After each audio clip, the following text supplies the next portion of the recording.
Selanjutnya pemirsa, Desa Lokop yang berada di Kecamatan Serbajadi, Kabupaten Aceh Timur, Aceh menjadi salah satu titik terparah akibat banjir bandang.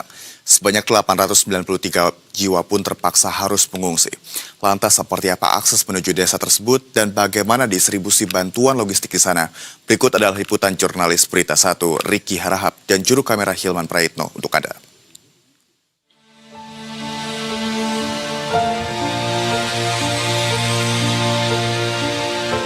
Inilah Desa Lokop di Kecamatan Serbajadi, Kabupaten Aceh Timur. Desa yang dulunya adalah area persawahan ini kini hancur seketika dan diselimuti lumpur dan tumpukan kayu gelondongan. Tidak mudah menuju desa ini. Butuh waktu hingga 5 jam menuju desa ini dari Jalan Raya Medan Banda Aceh belok ke kiri setelah jembatan Kampung Besa Perlak, Aceh Timur. Jalur darat yang kami lalui ini sempat terputus karena longsor. Baru 3 hari yang lalu, jalan ini bisa dilewati.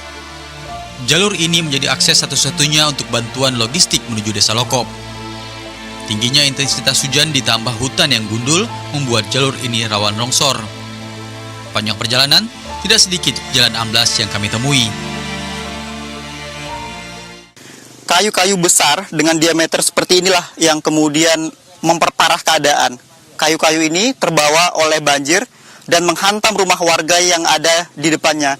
Ini menjadi salah satu objek masyarakat yang juga terdampak, yaitu puskesmas di Desa Lokop. Ini dulunya adalah area persawahan, sekarang sudah tidak bisa lagi dimanfaatkan oleh warga. Jadi menjadi salah satu hal yang disayangkan oleh warga karena seluruhnya sudah terdampak dan padahal saat itu sudah memasuki masa panen. Mayoritas warga Desa Lokop yang rumahnya hancur memilih untuk mengungsi di rumah saudara yang berada di desa lain. Namun tidak sedikit juga yang mengungsi di sekolahan karena tenda pengungsian yang diberikan pemerintah terbatas.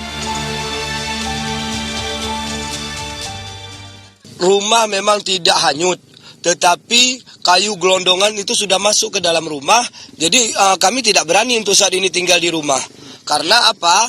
Depan pintu kami untuk masuk ke dalam rumah aja tidak bisa. Selain rumah yang hancur, warga kini dihadapkan oleh masalah baru yaitu listrik yang masih mati. Selama 2 pekan terakhir, mereka hidup dalam kegelapan di pengungsian. Belum lagi soal jaringan telekomunikasi yang lumpuh total. Untuk berbalas pesan dengan saudara di luar Aceh saja, mereka harus menggunakan Starlink bantuan yang penggunaannya pun masih dibatasi. Ya, gimana kita yang selamatkan pakaian di baju badan aja. Kalau yang lain nggak ada di bawah. Jadi kendala usaha habis kan. Anak sekolah di Jawa. Ya, gitulah. Banjir juga merusak infrastruktur seperti jalan dan jembatan. Salah satunya jembatan Lokop ini. Jembatan yang menghubungkan Desa Lokop dengan 3 desa lainnya ini putus dan sama sekali tidak bisa dilalui. Aktivitas warga pun terganggu. Padahal dulunya jembatan ini menjadi kunci penggerak ekonomi warga. Kini warga Desa Lokop tak bisa berbuat banyak. Menyingkirkan kayu-kayu berukuran besar dari rumah mereka tentu bukan perkara mudah.